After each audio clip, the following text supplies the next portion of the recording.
Hello, America. Big Lou here. April 15th, 2020.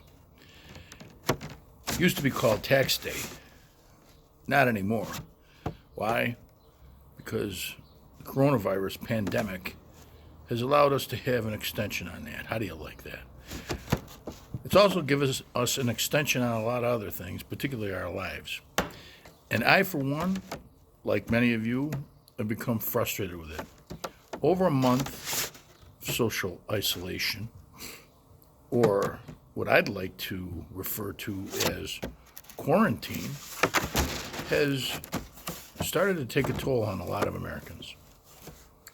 So I want to talk a little bit about what it's going to take to get us back on track, or as some of the people have said, open the country again, and however you want to refer to it, get us out of quarantine. Because, quite frankly, this whole idea of quarantine has got me confused. Now, in the old days, when I wanted to find the meaning of a word, I'd go to the Webster's and I'd look it up if I knew how to spell it or get close, and I'd get the definition. Well, nowadays we don't have that. We have Wikipedia. As far as I'm concerned, I didn't know Mr. Webster. I don't know Mr. Wikipedia. If that's the way I have to do it, that's what I'm doing. So anyway, the meaning of quarantine, according to Mr. Wikipedia, is that it's a state, period, or place of isolation in which people or animals that have arrived from elsewhere or have been exposed to infectious or contagious disease, they're placed. So, I don't think that I have been exposed to an infectious or contagious disease, but perhaps I have. I don't know that. And I certainly haven't been elsewhere. So I'm a little bit confused over why I'm quarantined. Now, the backstory on the word quarantine is even more interesting, and a good friend of mine reminded me of this, that word, quarantine, comes from the word quarantina, meaning 40 days, used in the 14th and 15th century out of the Venetian language. And it was designating a period that all ships were required to be isolated before passengers and crews would come ashore. This was during the bubonic plague. It actually followed what was referred to as Trentino, or 30-day isolation period, which was first imposed in 1377 in the Republic of Ragusa, which is part of Sicily at the time. So anyway, this is a pretty old concept, the concept of quarantine. And it's been used, for hundreds and hundreds of years. Now, in instituting a plan to come out of it, I'd like to suggest that we look to the Association for Safe International Road Travel, which tells us that nearly 1.25 million people die in road crashes every year, which is on average about 3,287 deaths a day. In addition, 20 to 50 million people are injured or disabled in those kind of crashes. More than half of those occur among young adults ages 15 to 44. Now, in 1901, we first instituted speed limits to increase road safety and reduce the risk of traffic collisions. That's in 1901. You know how fast a car went in 1901? Not much faster than a horse and buggy. 20 miles an hour. However, for nearly 120 years, we've been using and relying on speed limit signs and traffic signalization and so on and so forth to manage what's now 1.25 million deaths a year.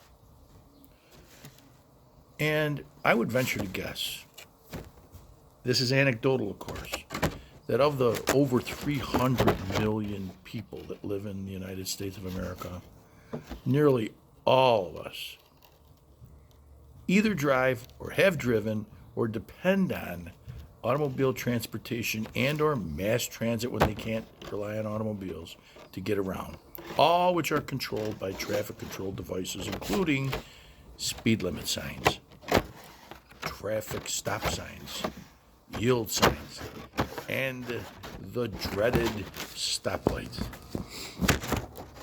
In doing that, we rely on American drivers who in almost all cases, in most cases, or at least you're supposed to, have obtained a driver's license. Now, you don't need a license to be a passenger, but you do need a license to operate.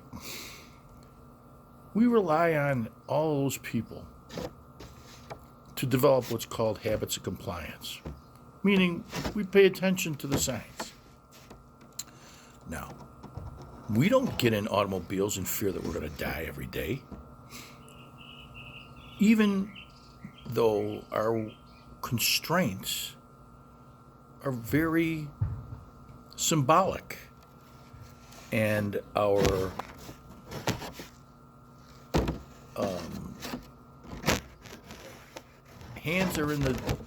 our lives are in the hands of people who may be trained, but maybe not. But we're not afraid to die. Now, if you drive in front of a school, it's likely that the speed limit is posted at 15, 20 miles an hour. And if you drive on the highway in West Texas, it might be 80 miles an hour. Now, I don't think very many people are going to be driving 80 miles an hour in front of a school, and vice versa. If you do, what happens? Well, maybe nothing. Because if there's no one there to enforce it, you'll get away with it. On the other hand, if there is, and you're driving 80 in front of that school, and you get caught, you're going to have hell to pay. It's going to cost you a lot. Now, what does this all mean, Lou, right?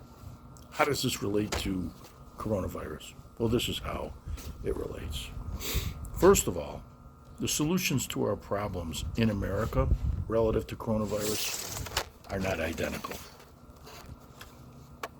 Not every road is in front of a school or on a highway in West Texas. So every circumstance is different. However, we deal with those issues with the same process.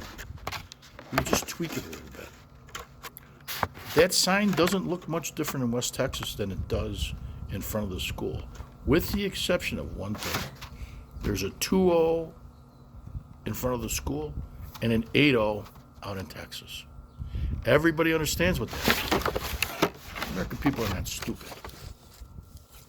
So what I would like to suggest is that when we manage our solution for bringing our country out of the pandemic fear, that we do that the same way that we handle traffic. Do it sensibly, make it universal, make it understandable, and make it flexible. Now, keep in mind, there's a lot of arguments and debate over where to put a stop sign. In a lot of cases, a stop sign doesn't get installed until some people die at the intersection. And this may be the same way that we handle coronavirus. There may be some fatalities, but we're going to learn from that. We are not the type of country and society that prohibits people from driving their automobiles because they think there's going to be a crazy that's going to kill them or won't obey a traffic signal or whatever that is. So, it's fundamentally necessary that we utilize things like testing, and screening and treatments in dealing with coronavirus. But we do it like we do everything as Americans. End of the story.